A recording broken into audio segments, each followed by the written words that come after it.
জান, একটু কাছে আসি। হ্যাঁ, এসো যান। আমার অনুমতি পেয়ে নিতু তড়িৎ গতিতে আমার পাশে এসে বসে। আমি তাকাই নিতুর দিকে। ও চেহারায় খুশির ঝলক। এই, এভাবে হাসছো কেন? কই হাসছি আমি? মিথ্যে বলবে না একদম। আমি বুঝতে পারি তোমার দিকে তাকালি।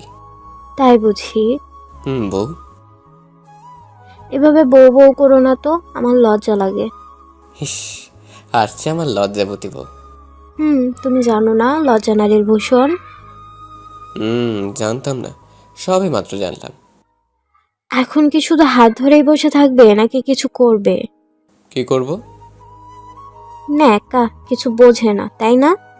বুঝলে কি আর বসে থাকতাম নাকি? হ্যাঁ, তাও ঠিক। তোমার মতো লুচু ছেলে বিড়ার মারতে হয় কি করে জানলে কি আর ঠিক থাকতো? এই বউ, একদম আমাকে লুচু বলবে না কিন্তু। আমার খুব রাগ হয়। বলে আমি কি করব শুনি? তোমাকে কিছু করতে হবে না। তাহলে কে করবে শুনি? কে আবার? তোমার রাগী বর।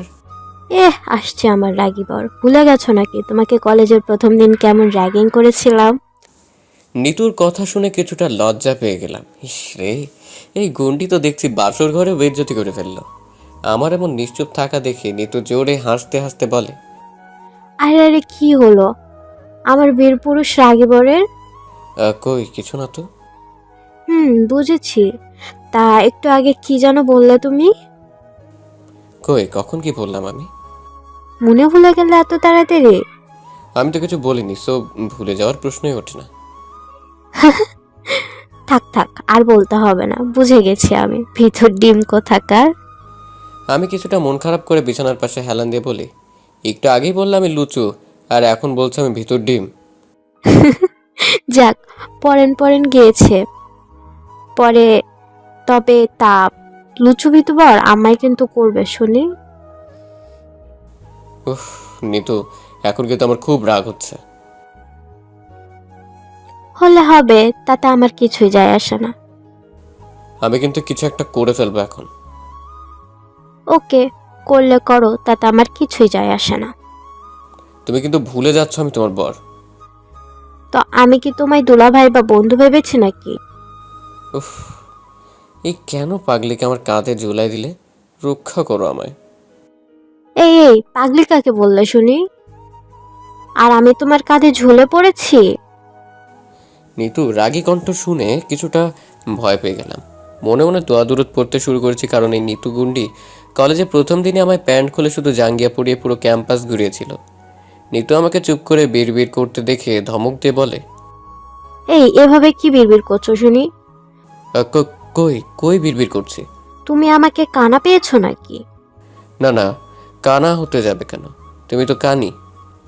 কুত্তা, তবে রে তোকে আজ আমি খাইছি।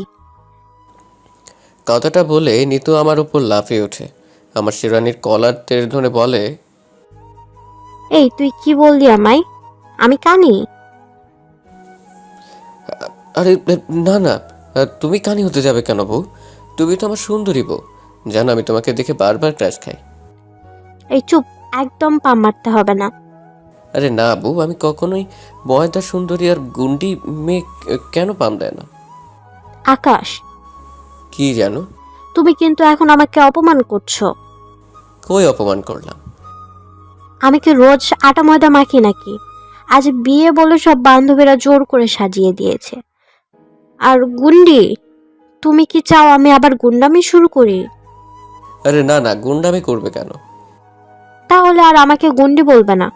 যদি আরেকবার বলো তো মনে রেখো কলেজের প্রথম দিন তোমায় যেমন জাঙ্গিয়া পরে ঘুরিয়েছিলাম পুরো ক্যাম্পাসে, আর আজ বাসর রাতে তোমাকে জাঙ্গিয়া ছাড়া আমার সামনে 2 ঘন্টা দাঁড়িয়ে রাখবো।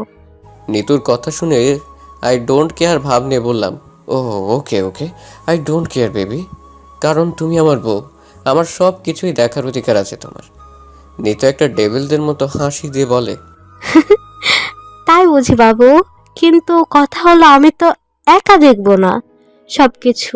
আমি তো পুরা দুনিয়াকে সবাইকে তোমার দেখিয়ে দিব।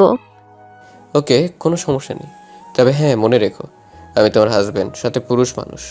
আমার ইজ্জত সবাই দেখলে যতটা না লজ্জা পাবো, আমি তার চেয়ে বেশি লজ্জা পাবে তুমি। নিতু আমার কথায় যুক্তি খুঁজে পেয়ে বলে, হ্যাঁ হ্যাঁ, তাই তো, আমার বরের সব শুধু আমি দেখব, আর কাউকে দেখতে দেব না। এই লুচু বর, সত্যি করে বলো, বিয়ের আগে ওইগুলো কাউকে দেখাওনি তো? ইয়া বাবু, আমার বিবাহিত বউ আমাকে সন্দেহ করে। আমি একদম পিওর ভার্জিন বউ। চেক করতে হবে তো। দেখছি, কাছে আসো, যান একটু চুমু দেই। হ্যাঁ হ্যাঁ, এই তো এসেছি, কাছে দাও চুমু। কথাটা বলে নিতুর দিকে এগিয়ে যেতেই নিতু 4 ঠোঁট এক করে দেয়। আমি জীবনের প্রথম কোনো নারীর ঠোঁটের ছোঁয়ায় হারিয়ে যাই সুখের রাজ্যতে। পরের দিন ঘুম ভাঙতেই দেখি নিতু চেয়ে আছে আমার দিকে, আর মিটি মিটি হাসছে। কি হলো বউ, এভাবে হাসছো কেন তুমি? আরে বর সাহেব, কোথায়? নিচে একটু চোখ বুলিয়ে দেখুন না কেন হাসছি। নিতুর কথা শুনে কাঁথাটা একটু উঁচু করে বেরোতে তাকাতেই দেখি সর্বনাশ, আমার লুঙ্গি নেই। চারিদিকে হাতাতে থাকে কিন্তু না, নেই লুঙ্গি।